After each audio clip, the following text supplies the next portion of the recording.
Hai,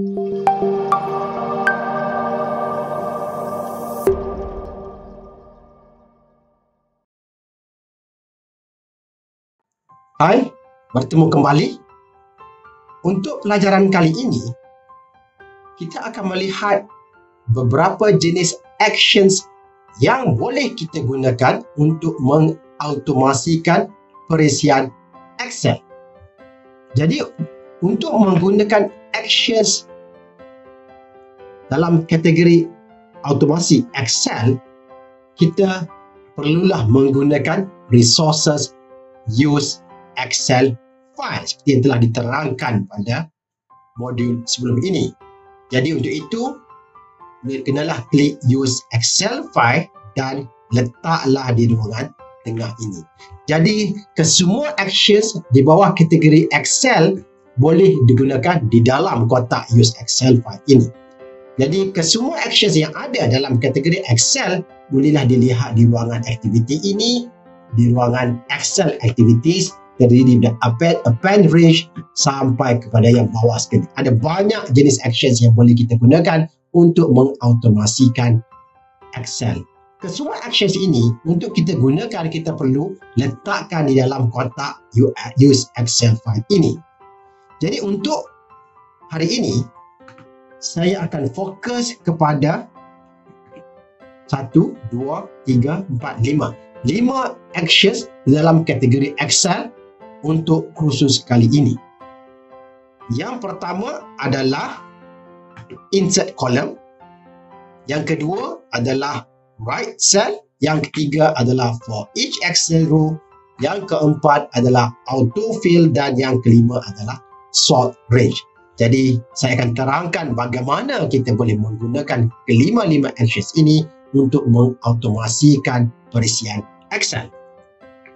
Yang pertama adalah insert column, tetapi sebelum itu saya akan gunakan contoh Excel file ini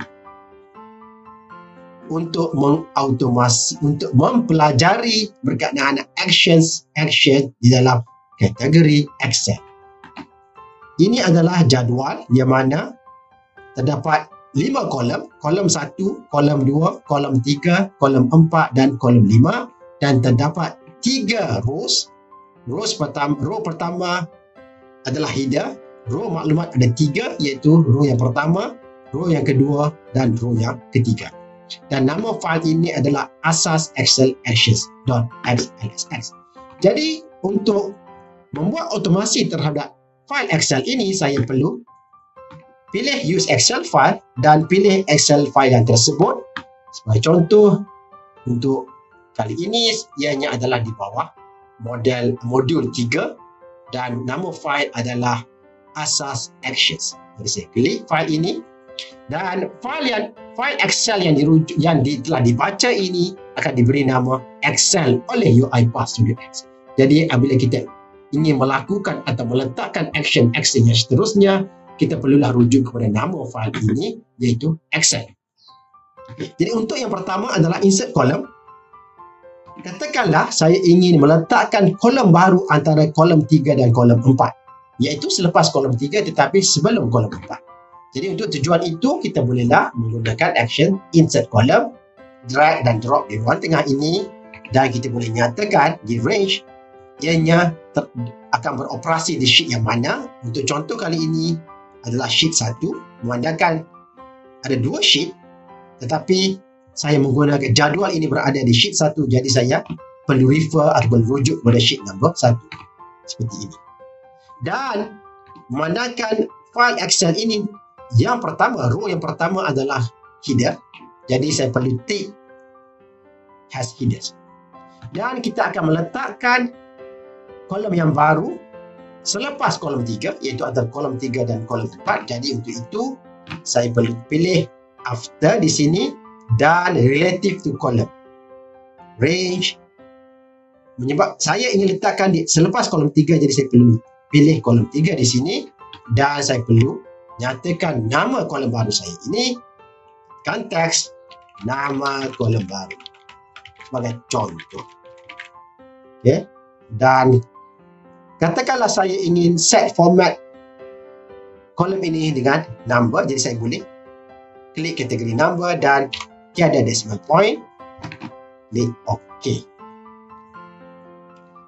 Lupa save dan saya klik run untuk melihat bagaimana robot ini melakukan automasi untuk memasukkan kolom yang baru antara kolom 3 dan kolom 4. Dan yang dapat dilihat di Excel file ini, di mana kolom yang baru dengan nama kolom baru diletakkan di antara kolom 3 dan kolom 4. Ini adalah action yang pertama. Saya delete terlebih dahulu yang telah dimasukkan ini untuk melakukan action yang seterusnya. Action yang seterusnya adalah action right cell. Action right cell. Jadi untuk tujuan ini, katakanlah saya ingin menulis sesuatu di sel ini, iaitu sel F2. Contoh right cell. Katakanlah saya ingin memasukkan perkataan contoh right cell di ruangan F2 ataupun di sel F2. Jadi untuk itu, saya bolehlah menggunakan actions right cell. Seperti biasa, saya boleh search di sini, right cell, pilih dan letakkan di dalam use Excel file. Saya akan delete terlebih dahulu use insert column. Jadi di sini terdapat dua ruangan, what to write, where to write. Jadi what to write here adalah tulisan apa yang kita ingin masukkan. Jadi saya hanya tulis contoh right cell di sini. Dan di ruangan mana ingin kita letakkan di dalam Excel file tersebut, saya boleh pilih dengan cara klik plus, Excel dan indicate in Excel. Jadi saya boleh pilih sel mana yang ingin saya tulis.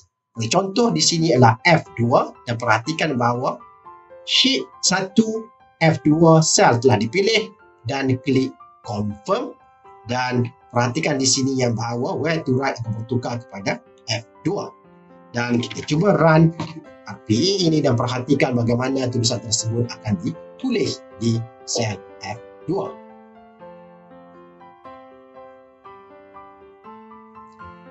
Jadi boleh dilihat di sel F2 ini perkataan contoh right cell telah ditulis. Saya jadi terlebih dahulu untuk melakukan actions yang seterusnya. Actions yang seterusnya adalah for each Excel row. Ini adalah action yang sangat berguna memandangkan Excel pada kebiasaannya, spreadsheet Excel ini mengandungi banyak row yang perlu kita proses maklumatnya. Sebagai contoh di sini kita ada 3 rows. Row yang pertama, row yang kedua dan yang ketiga. Jadi apabila kita ingin memproses maklumat di setiap row ini, kita bolehlah menggunakan action for each Excel row yang mana dengan menggunakan action tersebut dia akan membaca row yang pertama, row yang kedua dan juga row yang ketiga. Mari kita lihat bagaimana kita menggunakan actions ini. Sebagai contoh, saya ingin membaca maklumat di kolom 4 row by row. Itu row yang pertama 7, row yang kedua 5, row yang keempat dan 88. Jadi untuk itu, saya bolehlah menggunakan for each Excel row. Di bawah kategori Excel, saya pilih terlebih dahulu right cell, drag dan drop di ruangan tengah ini, dan nama variable untuk setiap row kita by default dia akan letak sebagai current row, dan range-nya kita boleh nyatakan ianya di sheet yang mana, jadual yang mana. Contoh di sini adalah sheet 1 dan seperti biasa dia ada header untuk sheet ini, dan sebagai contoh di sini saya ingin paparkan maklumat kolom 4, 7, 5 dan 88. Jadi bagaimana kita boleh lakukan tersebut adalah menggunakan message box yang telah diterangkan tadi, drag dan drop di ruangan ini. Jadi segala aktiviti ataupun actions yang kita ingin lakukan terhadap row by row, kita perlu letakkan di dalam kotak for each Excel row. Dengan ini dia akan memproses row by row. Jadi untuk contoh ini, saya ingin membaca kolom 4. Jadi untuk itu, saya perlu klik plus di sini dan dia akan automatik ambil maklumat daripada setiap kolom. Jadi kita bolehlah pilih kolom mana yang kita ingin paparkan maklumat tersebut. Sebagai contoh di sini adalah kolom 4. Dan saya klik save dan run untuk melihat bagaimana RPE ini memaparkan maklumat dari kolom 4 row by row, row by row. Perhatikan di sini, kolom 4 yang pertama adalah 7. Message box akan paparkan 7. Dan yang seterusnya adalah 5. Dan yang seterusnya adalah 88. Jadi dengan ini adalah salah satu cara untuk kita mengambil maklumat row by row. Action yang seterusnya yang saya akan tunjukkan adalah action autofill. Okey, action autofill ini amat berguna apabila kita hendak secara automatik mengisi maklumat di row yang seterusnya berdasarkan satu maklumat daripada ataupun berdasarkan maklumat daripada satu row. Sebagai contoh, katakanlah kita ingin mengira jumlah untuk kesemua kolom ini dan letakkan di hujung sini. Contoh nama kolom ini adalah jumlah dan kita ingin letakkan jumlahnya di situ dan kita tekan sum di sini, enter. Jadi untuk sel yang pertama, katakanlah kita ingin copy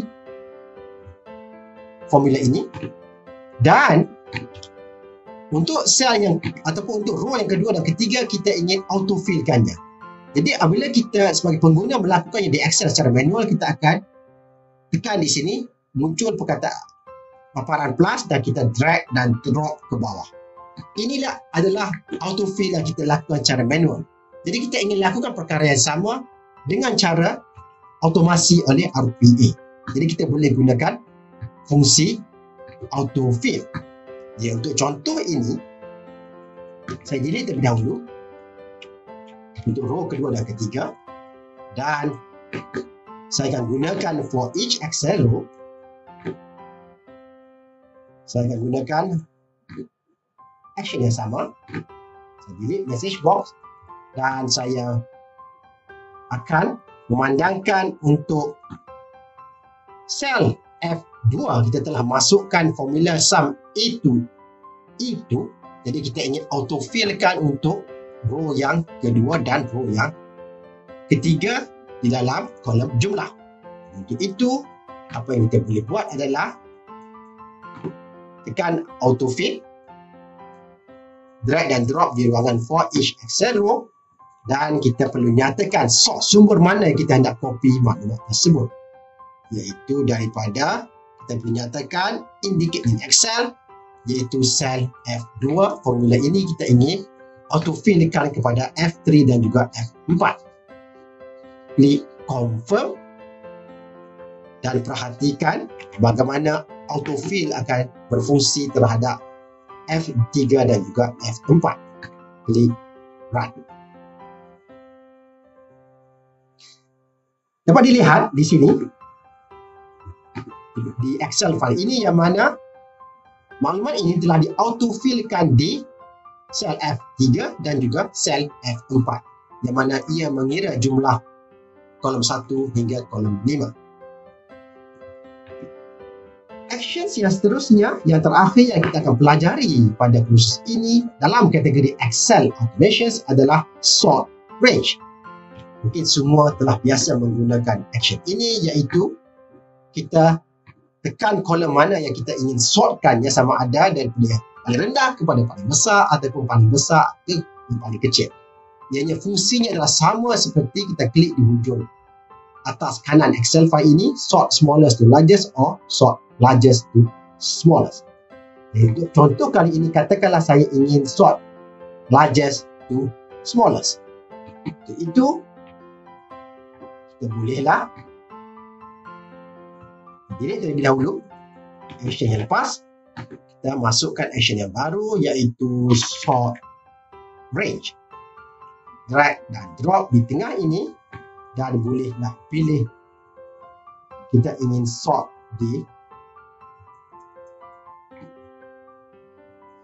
sheet yang mana, sheet 1, dan kita boleh nyatakan dianya di sort berdasarkan kolom yang mana. Untuk contoh ini saya ingin sort berdasarkan kolom jumlah, jadi saya tekan add sort column dan nyatakan saya ingin sort di kolom yang mana, iaitu kolom jumlah.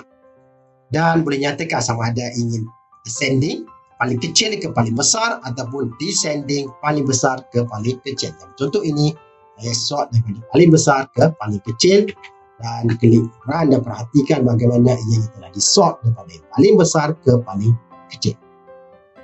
Dan boleh dilihat di sini, ianya telah bertukar daripada yang paling besar kepada paling kecil, memandangkan RPA telah melakukan operasi atau memproses maklumat berdasarkan action yang telah kita nyatakan di sini.